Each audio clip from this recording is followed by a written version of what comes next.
In a quiet village, people were preparing for a ceremony to worship the god of all things. This ceremony has been passed down for generations and is held every 20 years. Ketis, a young man who had never seen a ceremony before, was helping his grandmother prepare the offerings with curiosity.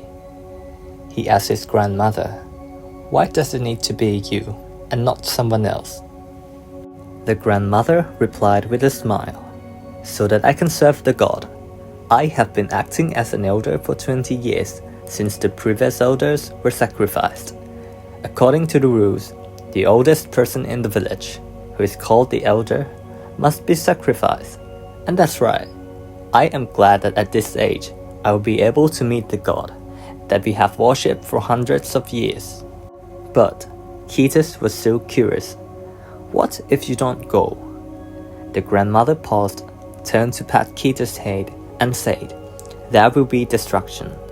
The god has been giving us abundance for a long time. It's not strange for us to repay him.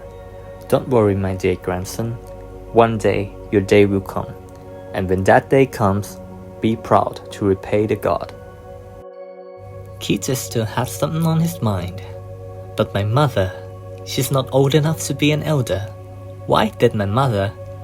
The grandma immediately replied, "Your mother was a specially chosen person. That day, I was also there. Elder Hames was sacrificed. Normally, the land in the forest where we hunted beasts, cut down trees, and used countless things would be replenished with fertility. The land that had started to dry up would become green for us again. The water would flow and be filled with thousands of fish, but that day, the bright sky turned red. It was as if the god hadn't gotten what he wanted. After that, everyone in the village heard a rumbling voice coming from the sky. Mirrors, that's your mother's name. I don't know what happened or why it had to be Mirrors, but at that critical moment, everyone agreed to make your mother the second sacrifice. Even your mother was pleased to be chosen. Either I believe in the god without exception. Tomorrow, I will be able to serve the god and meet Mirrors again." After that, the grandmother walked away. Ketis could only listen to what his grandmother said, even though he had many doubts in his heart, questions that would not be answered until he could prove it. Tomorrow, he would finally see this ceremony with his own eyes. Ketis was bored of living in the village. Even though he had freedom, he was limited by space. Apart from the forest and rivers, no one had ever left the village before. What was the world outside look like? Would there be other villages or peoples? Ketis lay down and thought about many things, because if his grandmother was sacrificed, he would have to live alone. Karimba, Ketis' best friend and the village troublemaker, knocked on Ketis' door to invite him to go out and do something fun like a teenager. As usual, Ketis go out of bed and followed Karimba immediately. They joined the rest of their friends. After that, Karimba started talking about what they would play today. After not hunting for many days because they had to prepare for the ceremony to worship the gods, he thought of the hunting games to relieve stress before the ceremony and to prevent Ketis from being distracted by the fact that his grandmother was about to sacrifice.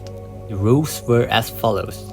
There must be one player who must play the role of the prey and run away from the chase of the remaining players who play the role of the hunter. The prey can run away anywhere or do anything that will not be caught by the hunter. It is almost evening now, so there is only time to hunt until the sun sets. When the sun sets, everyone must come back to the village immediately. For the people in this village, hiking is easy because everyone is familiar with the way, so there's no need to worry about anyone getting lost in the forest. But the forest has its own limits. People call that limits the knowledge line because no one has dared to explore the path of the forest beyond the limit and have no information or expertise about the forest beyond the knowledge line. It is said that it is an area of the forest full of dangerous animals and mysterious things because it is the limits of the chaos of the gods.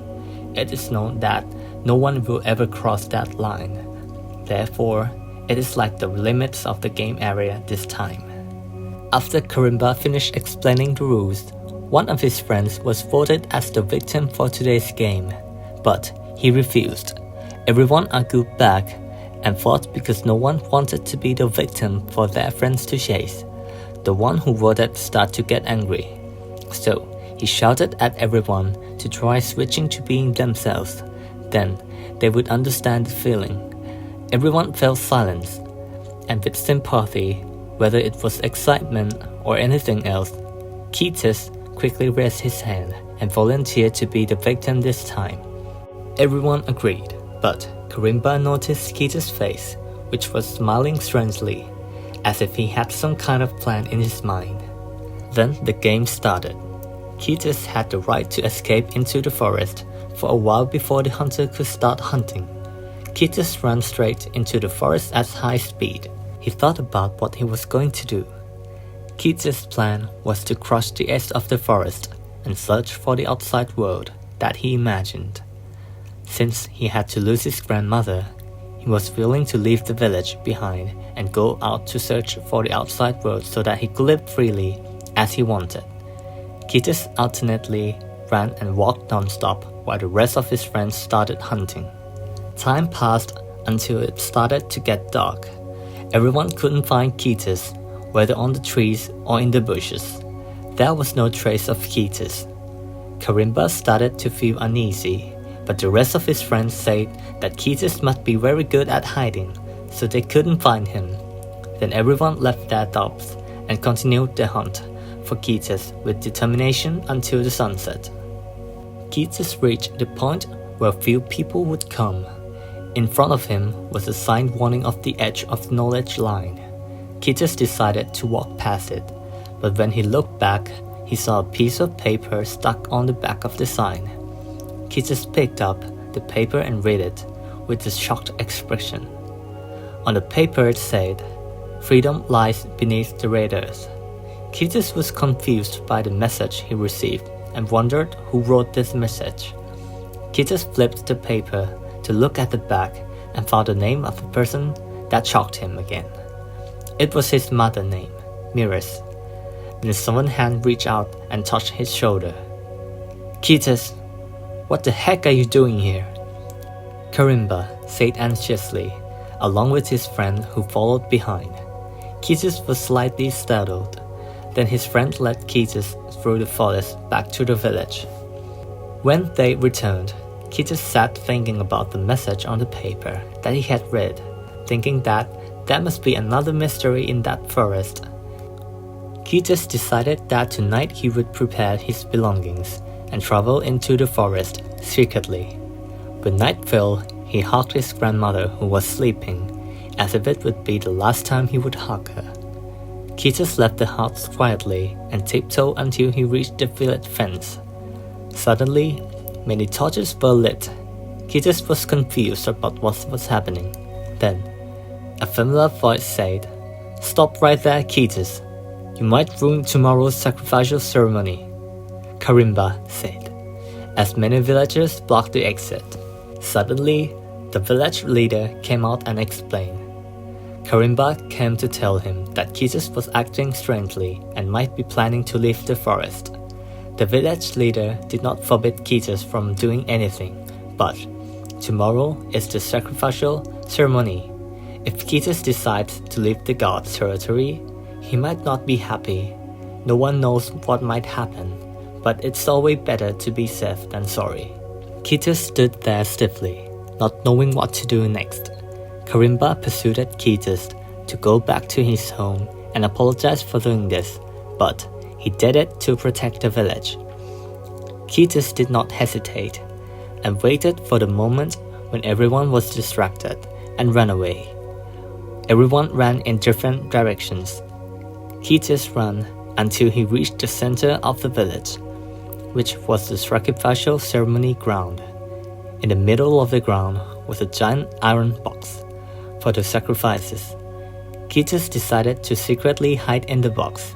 The rest of the villagers did not know where Ketis went, so They thought that Ketis might have run away into the forest, so they set out into the forest to find him. When Ketis felt that surroundings were getting quieter, he took out the lantern he had brought from home and lit it. The inside of the iron box was empty. There was not even an air hole for him to breathe. Ketis was afraid that he would suffocate, so he tried to open the door, but no matter how hard he opened it, the door would not open at all. The iron box was for the sacrifice to enter and would not be able to go out again. Ketis slowly regained his senses and observed for the floor of the box. It was a large and thick iron box, but inside there was a wooden floor and a trapdoor. Ketis tried to open it, but as usual, he failed. So he tried to jump and stomp on the wooden trapdoor. Luckily, the trapdoor was old and collapsed. Ketis went down to the basement and fainted from the impact. But fortunately, he did not fall very high. After a few minutes, Ketis woke up and picked the lantern up again to shine a light and check his surroundings. As soon as Ketis saw what was in front of him, he was shocked and very scared. All around him were corpses and skeletons piled up in the dozens. The ground was deep red soil mixed with the color of the blood. Ketis thought of the message on the paper that mentioned the red earth and knew that the corpses around him must be the corpses of the previous sacrifices. That meant that the sacrifices in the past hundreds of years has never met or served the gods. Instead, they died in vain and rotted away. Ketis tried to find a way out of this layer of the earth. There were many small holes of the size of the beans around the walls, but he didn't know what they were for. He thought about the message he had received on the paper again. Freedom lies beneath the red earth. Then he scratched the soil that was filled with bones and corpses. Finally, he found another trapdoor. When he tried to open it, surprisingly, it opened easily. There was a ladder underneath to climb down. He held the lantern in one hand and used another hand to hold the ladder and climb down slowly. The way down was very long. He looked down but saw nothing but darkness. Ketis kept climbing down, not knowing what was underneath. After a while, Ketis' feet finally touched the ground. Around Ketis was a room that looked very modern, different from the village he had come from. The room was white, and there were light bulbs that emitted light. Ketis, who had been using torches and lanterns for his entire life, wondered what it was, even though it was not lit, but instead emitted light. Ketis put away his curiosity about the modern things around him and walked straight down to the hallway in the middle of the room to find a way out. After walking for a while, he found the exit. Ketis thought to himself that this must be the freedom he had been looking for. When he walked out of the hallway, in front of him was a vast space. Ketis could not see the end of this space, but the strange thing was that everything was white. Whether it was the sky or the ground he was stepping on, it was all white. Ketis did not know where he was. Suddenly, there was a mysterious voice that was louder than his ears could handle. The enlargement system is about to start in 5, 4, 3, 2, 1. Then the green light shone from all directions, and Ketis immediately passed down. When he woke up, he felt a lot of pain in his body and was dizzy to the point that he could not open his eyes. But after a while, the symptoms began to ease. He slowly opened his eyes and was confused by what was happening. The area around him, which was used to be the vast expanse, turned out to be the white cylindrical cabinet. Then the mysterious voice rang out again. Complete enlargement. Then the door of the cabinet slowly opened. Outside was a laboratory filled with many advanced technologies. Ketis was surprised because he had never seen these things before in his life.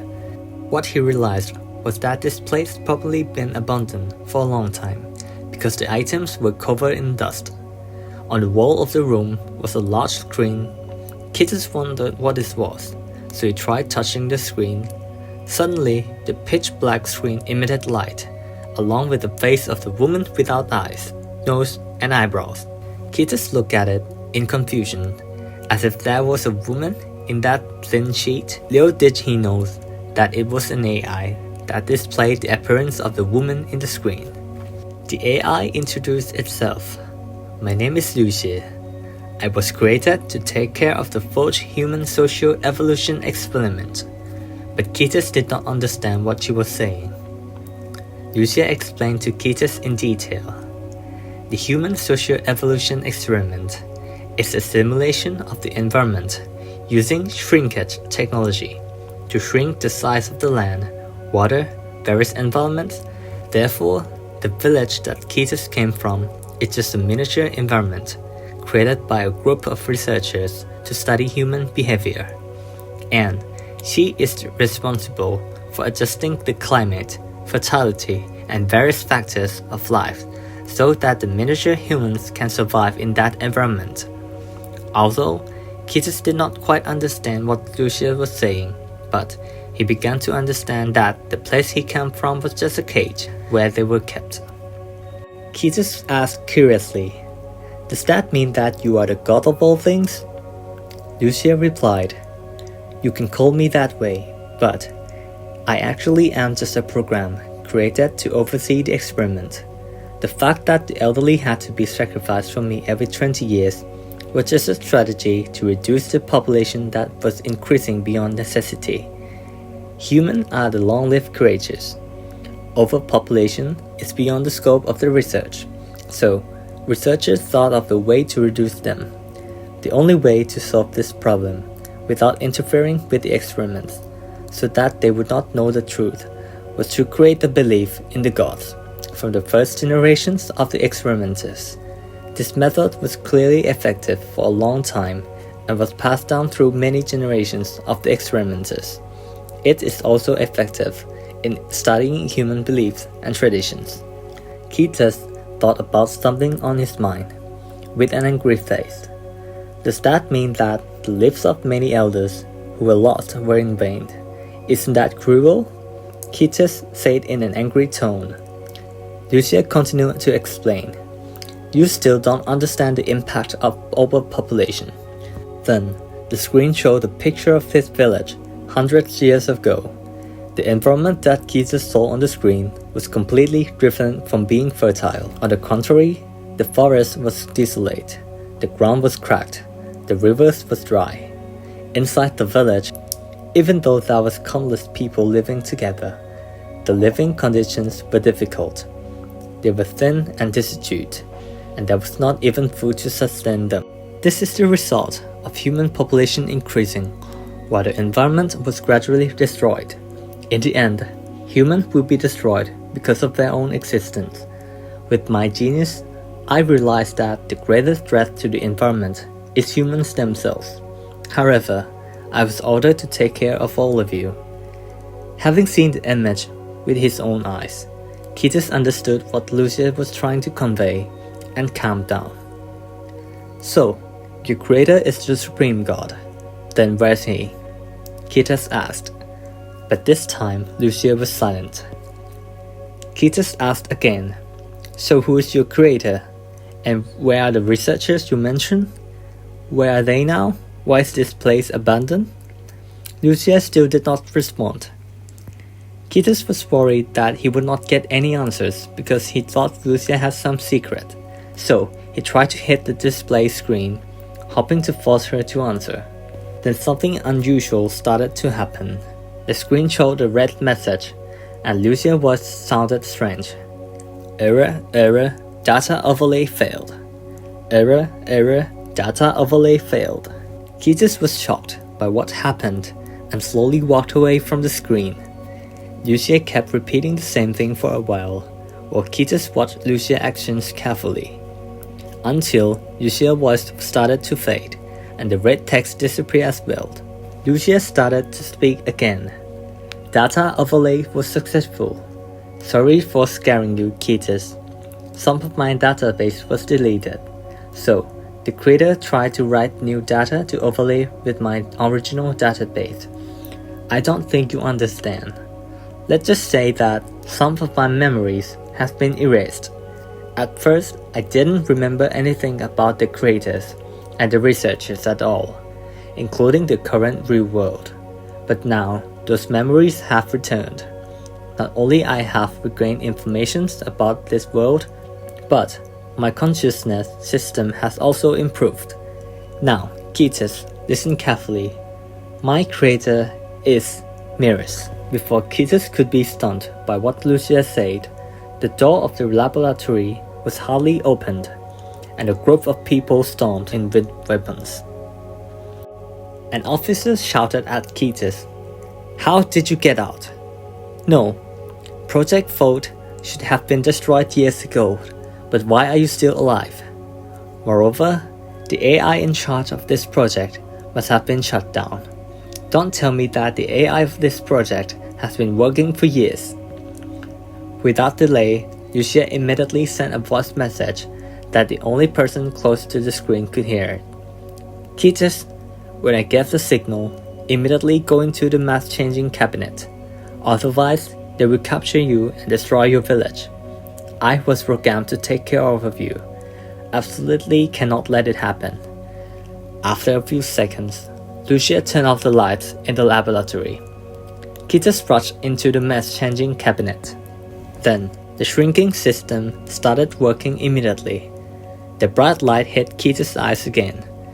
The shrinking system will start working in 5, 4, 3, 2, 1. The staff tried to rush in to open the cabinet, but it didn't move a bit. Then, the shrinking system finished working. Ketis woke up in the same spot, where he had fainted before. He looked at his body and thought to himself, "My body has been made smaller." As soon as he looked up, the figure of a woman with a familiar face appeared.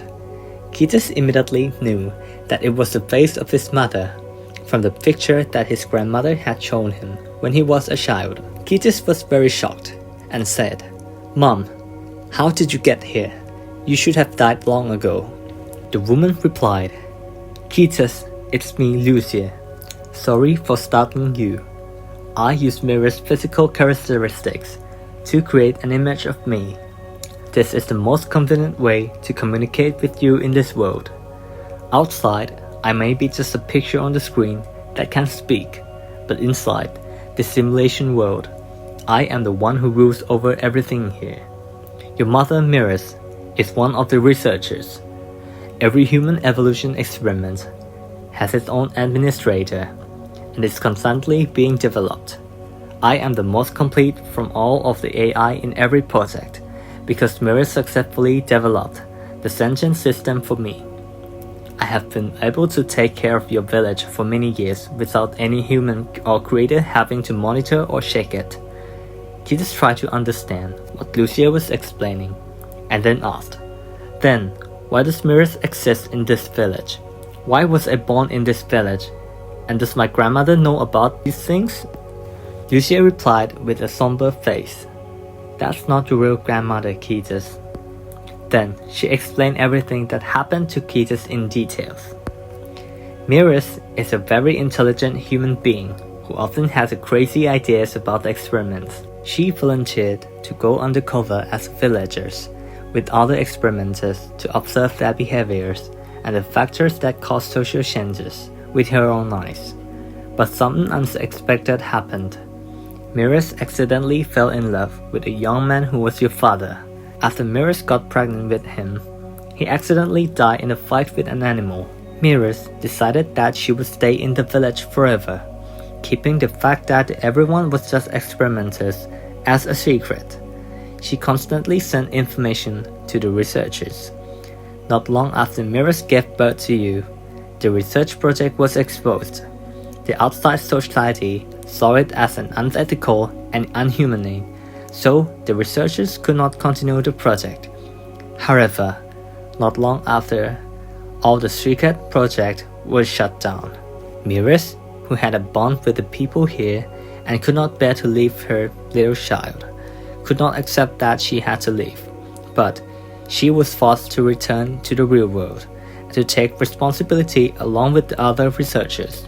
So, Mirrors asked me to trick the remaining villagers into making her another sacrificer and leaving you with your grandmother. Now, she is somewhere in the outside world. As for me, I was ordered to erase all the databases, but mirrors only erased some of them to deceive people outside and gave me the rest of my information secretly. Take care of your village. The erased information was hidden deep inside the database and will come back when triggered. That was the same time you asked about mirrors and the researchers. Okay, Ketis, right now I can't explain anything more because the group of the officers outside is trying to destroy everything here so that the higher ups won't know about our existence again. But as I said, in this place, I am the one who controls almost everything. My systems can't be changed or overridden again because Mirrors is the one and only one who can control me. Therefore, they will never be able to change any system from the outside. If they want to destroy this place, I will create a defense system to protect it. The only way they will destroy this place is to enter the simulation world through the mass-changing machine, which I am not able to control because it is an automatic system. Then, they have to fight my system and eliminate all of us from the inside, and I think they are definitely planning to do this. We still have time to plan to stop them. The time in this simulation world will pass a little faster than outside due to my control. However, I may not be able to protect everyone because my power is to control the factors of life here, and it is not enough to stop all the bad things they were about to do. After Ketis listened to many stories about his mother and the truth of this place, he immediately knew that the paper and message he found must have been his mother's intention. He tried to calm his mind and emotions and think of the way to solve what was about to happen. He stood there thinking for a while before he suddenly thought of an idea. Why don't you try switching yourself? The words he had just heard from his friend back in the hunting game suddenly popped into his head. Ketis dragged Lucia back the way he came from and asked Lucia to help clear the way for him to return to the village in time before his grandmother was sacrificed. Lucia agreed but was still skeptical of what Ketis was going to do. Ketis explained his plan to her. From what I think, the reason why even a godlike entity like you might not be able to protect all the villagers from those people is because the weapons they use are too advanced for ordinary people to fight, and there is a possibility of losing even a little. But you were ordered to protect and take care of all the villagers, so you couldn't let even a single person get hurt other than the sacrifices. So, instead of fighting, let's plan to bring everyone out and lure them to the village instead of us. Since you have some power to control over this place, you should be able to use your power to lock them up, right? Ketis asked with a hopeful face. Lucia smiled happily and said to him, "You're exactly like Mirrors. Of course I can. But how do we make the villagers listen to us?" According to the database of the 100 years of experimentation, the hardest thing to change in human being is the beliefs that have been instilled for generations. Ketis smiled back and told Lucia to trust him. Back in the village, it was the time for people to start the ceremony to worship the gods, and Ketis' grandmother was ready to be sacrificed this year. The grandmother was weeping hysterically, unlike what she had prepared for, since she had not yet said goodbye to her beloved grandson, whom she had taken care of for decades. The sound of drums was heard along with songs as the villagers sang to invite the gods to receive the sacrificer. As soon as the village leader opened the door of the iron box, a miracle happened. A bright golden light shot up from inside the iron box, and a mysterious woman slowly walked out. "Mirrors, is that you? What is happening?" the village leader asked curiously, and everyone was shocked. Lucia, who was in Mirror's body, spoke up. "Now, I am an angel who serves the God of all things. The God has been kind and considerate of your hard work for centuries, so he wants all of you to ascend to heavens and serve him honorably." As soon as Lucia finished speaking, the dark evening sky turned bright with a golden light coming from all directions. All the villagers knelt down and believed what they had heard. In fact, it was a trick that Ketis had thought up to trick the villagers into believing. Since the belief could hardly be changed, he used it as a tool to save everyone's lives instead. Ketis ordered Lucia to use her power to control the ground to create a giant hole near the ceremony ground for all the villagers to hide in. All the villagers followed Lucia's orders without any doubt. When everyone was in the hole, Lucia tightly closed the hole and ordered everyone to be quiet and pray to the god. After a while, dozens of officers arrived at the village through a mail cabinet and began using large guns with high-power beam bullets to shoot and destroy village piece by piece. But surprisingly, they did not see a single human being. Everyone thought that Ketis might have led the villagers into the forest because the only way out here was the path they had just came through. The head of the officers then ordered all the officers to hunt down all the villagers. The order that everyone received was, catch them dead and destroy everything. The sound of footsteps and explosions rang out above the heads of all the villagers hiding in the underground hole. But everyone closed their eyes and prayed to the god, confident that the god was coming to take them all away. When Lucia saw that all the soldiers had dispersed, she made an underground passage from the hall to the side-changing machines and ordered everyone to follow her. When everyone arrived, they found a large open space where Ketis was hiding. Grandma immediately hugged Ketis when she saw her beloved grandson. All the villagers wondered how Ketis got here. They all thought that Ketis must have been chosen by the god before, and some thought that the gods must have been merciful to his stubbornness. However, Ketis quickly said to everyone, "We don't have much time now." Suddenly, the sound of the machine started to speak. The enlargement system is about to start in 5, 4, 3, 2. Then the enlargement system started working. Unfortunately, because there were too many villagers, it couldn't fully enlarge. The system expanded one person at a time.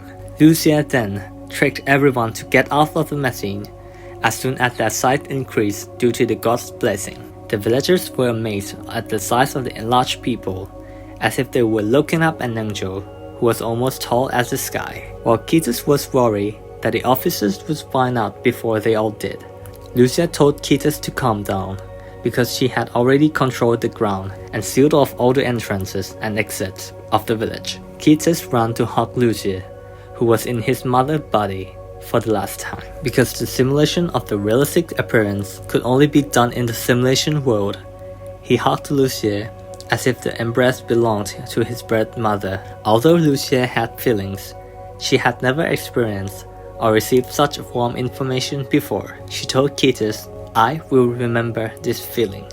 Time passed until Ketis was the last person to enlarge and go out into the real world. Ketis and Lucia said goodbye and smiled at each other. Then the green light gradually brightened. The end.